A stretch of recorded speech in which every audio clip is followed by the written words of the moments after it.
Hello and welcome to the Edge of Midnight channel. This is Jason, your host for now and the foreseeable future. Okay, let's begin. Because of what I was doing on here, I wanted to talk about dialysis. A lot of people are on dialysis. Look after your kidneys. That's the first point. Look after your kidneys. Make sure you drink enough liquid. And by that I mean water, not alcohol and that. Give your kidneys a rest now and then. And just try and look after them, because even though medicine is advanced, the odds are not amazing for... Oh, let's go put one of these out.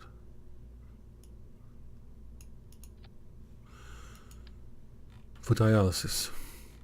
They're pretty good, but no form of dialysis does as good a job as your kidneys. We learned that very quickly.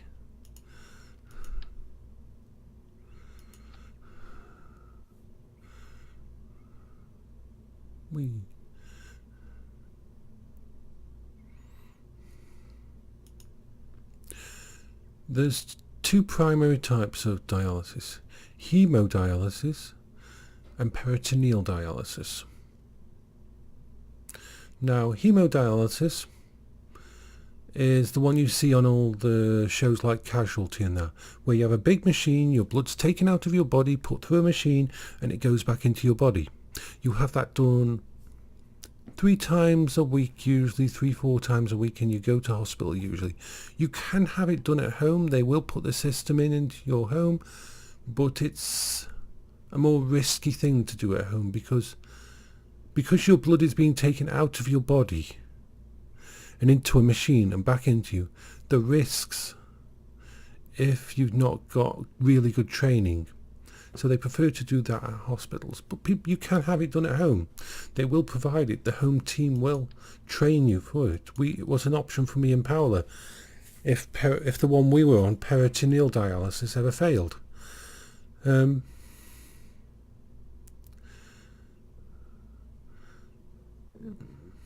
Oops, burping. The main problem with it is it messes you up, tires you out. Remember, your entire blood supply is being taken out of your body and put back in. It's not a fun thing. You're sitting in a hospital for 4 to 8 to 9 hours. And oops, more burpee. Must be because I'm tired. I'll blame it on being tired. And so me and Paola straight away, as a joint decision, because she always wanted me to decide with her when it came to a treatment, because I was the one who would have to continue with it. I wanted to put a couple. I wanted to put a coupling. Where the hell's the coupling? There we are. We want a coupling. Eeny, meeny, miny, mo. Is that the right size? No, it's not. That one? Yay! So we decided against it. We went for the home, the one that's done at home, peritoneal dialysis. And it's a very different one. It's a completely different kettle of fish. Basically, the lining of your stomach, outside your stomach, called the peritoneal lining, that is underneath your muscles and that here, goes all the way across. If you've had had peritonitis, appendix out, if you had an operation, like I've had an operation on my stomach, it wouldn't work as well, because once you damage this lining, it doesn't easily fix itself, and scar tissue doesn't work for what you need. But on a person like Paola, who hasn't had any operations there, and the lining is working, you can turn that lining into a sort of a jury-rigged kidney. What happens is at night, it's usually at night, you have a fluid, usually between 1 and 2 litres, pumped into your lining, on one side of the lining, and the body, and that fluid draws out of your body excess water and toxins, draws it through the membrane and gets captured by the molecules in the liquid. And then during the night, some of that liquid is taken out, or the liquid is put through about 8 or 10 cycles. And that happens while you're asleep. You can sleep through it. Most people do once you get used to it. And so, that's not big enough. We want a bigger one. That's too big. We'll get used to it one day. Yep, there. Yep, there. Yep, there. Why not? And basically, it was very good, but it's never as good as your actual kidneys. Neither of them are, but it works well for some people. So Paula was on it for quite a while. It slowly started to work, started to get rid of the excess liquid, because one of the things people forget is if your kidneys shut down, you don't have any ability to get rid of liquid from your system. This means every drink you take into your body stays there. Every bit of liquid that goes into your body has no way. A little bit is lost via sweat, but if your kidneys shut down completely, you don't pee. It doesn't leave you. And it's very dangerous, very deadly, because Paula, by the time she got into hospital, was carrying 20 kilograms. She was only 52 kilograms normal weight. She went up to 73 kilograms within about a week and a half. Mainly because of the situation we were in. We were told that Paula needed to gain weight, that her kidneys wouldn't fail for a year and a half. So when she started to gain weight, we thought, yes, it's working. She's gaining weight. She was gaining weight, but she was gaining liquid weight. That liquid weight moved up her legs, up her lower body, to the point where both of her legs were carrying 5 kilograms more extra weight all the time of liquid. And then the dangerous stuff happens, because then it moves up to your chest, it encircles your lungs, it seeps through into your lungs, it surrounds your heart and your other organs with liquid. It is not a nice way to go. It's a horrible, scary, dangerous way to go. And once it's one of those times when Paula almost died before we got her into hospital, because everybody was saying that, oh, you can't be your kidneys failing because they're supposed to last for a year and a half. So, okay, let's continue with this. So peritoneal dialysis worked for Paula. The big thing is, what I keep seeing that one little truck that sort of wheel skids round here. I don't know why, what it's doing. Let's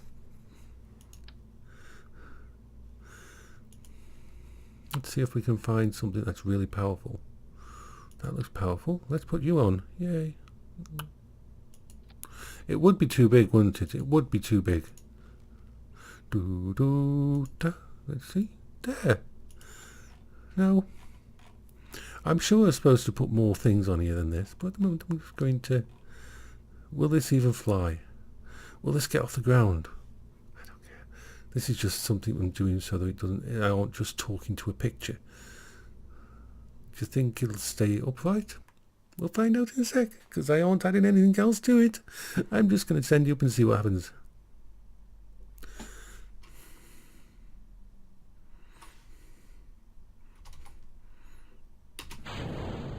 It's working. We're coming up. How far and how long the fuel will last, I have no idea. But it's interesting. It's a balance, though. Peritoneal, you realise just how well kidneys work. Because kidneys don't only deal with excess liquid in the body, they help remove toxins, they balance your blood pressure and things like that. There's actually 5 or 6 different main things that they do, and I've forgotten a few of them. Oops. But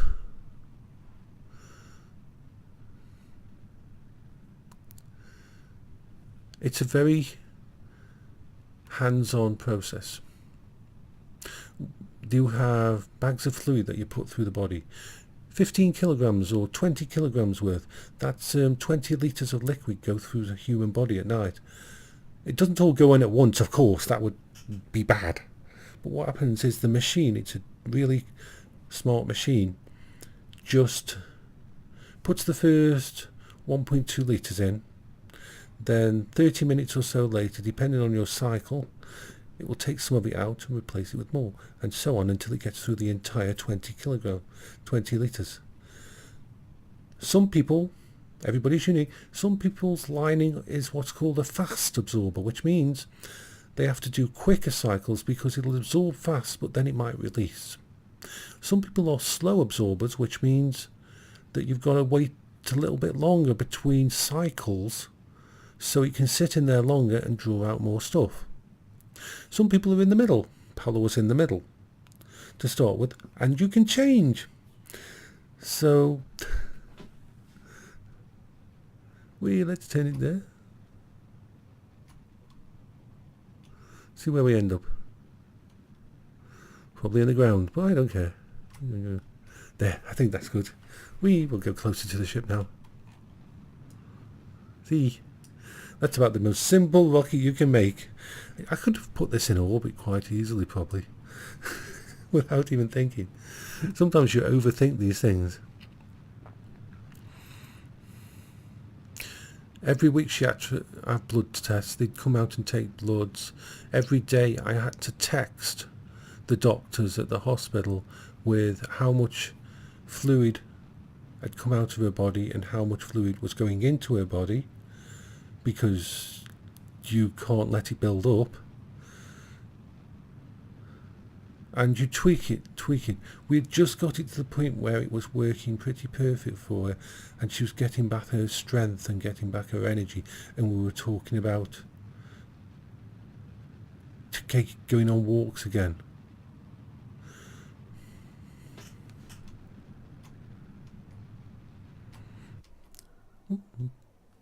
I have an idea what's going to happen with it. Ooh, are we in orbit? We created an orbit.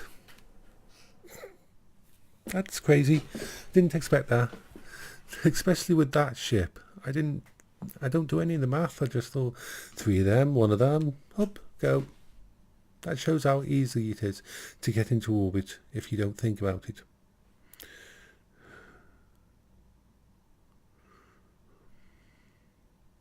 It wasn't the dialysis that killed Paula.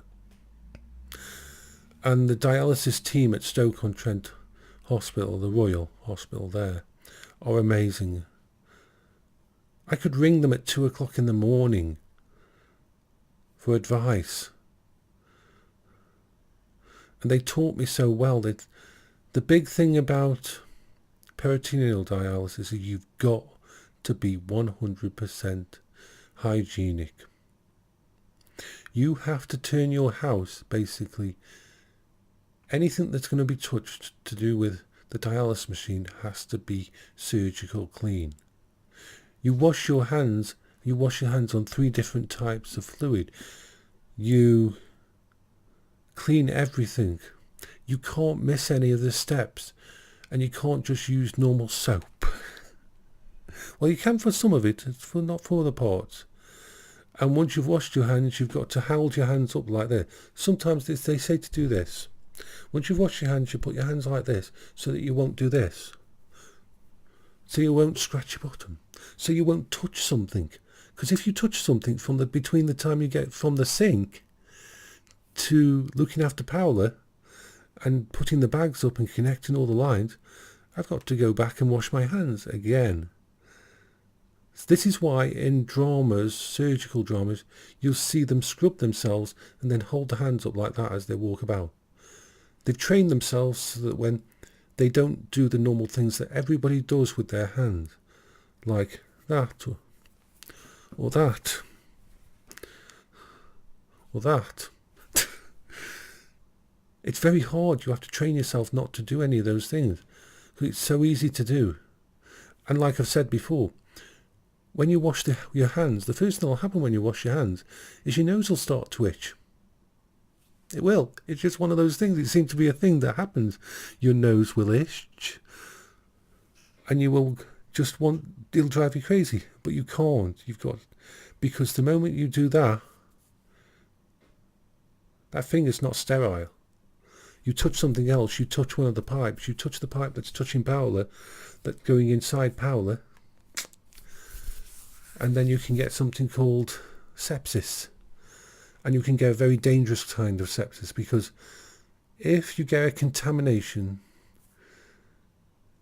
inside the connections, you basically have 24 hours maximum, because that infection can go straight down the tube, straight down the tube and into the stomach, into the lining, and into the body, and into the internals. And if that infection kicks in, the advice is basically, if you think there's lots of signs to look for if you're doing peritoneal dialysis, and they will say, don't wait to get back to us in the morning, go straight to accident emergency and tell them what you think. It's deadly.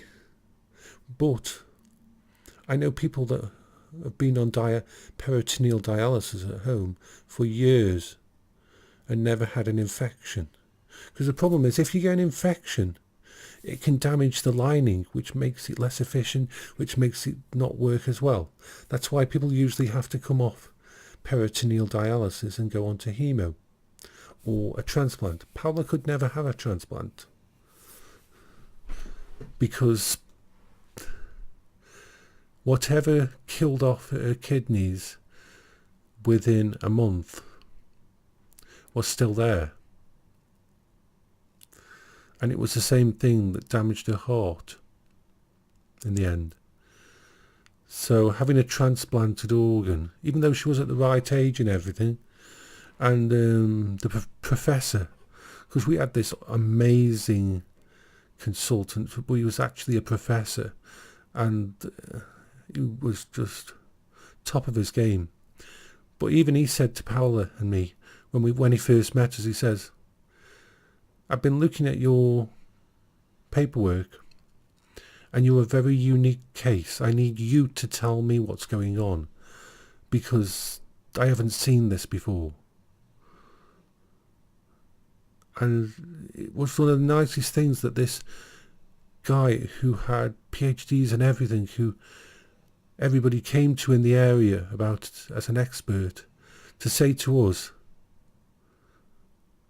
I don't know. You need to tell me what's going on, because Paola's situation is very unique. And so it's just a really, really bad roll of the dice when it came down to it. But dialysis, if anybody's thinking about dialysis or going into dialysis because something's happened, feel free to message me on here, on Reddit, anywhere, and I will happily chat to you and give you my advice, because I looked after Paola for a long time. The biggest reason that they don't like you to have the hemo version at home, it is less harmful on what you've got left of your body, because you can have it for a couple of hours every day instead of 3 6-hour or 8-hour cycles. The big problem is you can die. If you've got to do it yourself at home,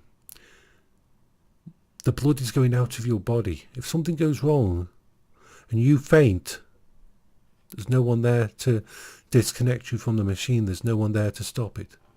That's why they like to do it in hospitals. But I'm happy to give any advice on dialysis. I learned way too much about dialysis. Anyway, I'll cut this one short. Well, it isn't short. Thank you for watching, if you watched it all. It wasn't really a Kerbal one, was it? I just had this on so I had something going on in the background. So, this is Jason for the Edge of Midnight channel, signing off. Good night.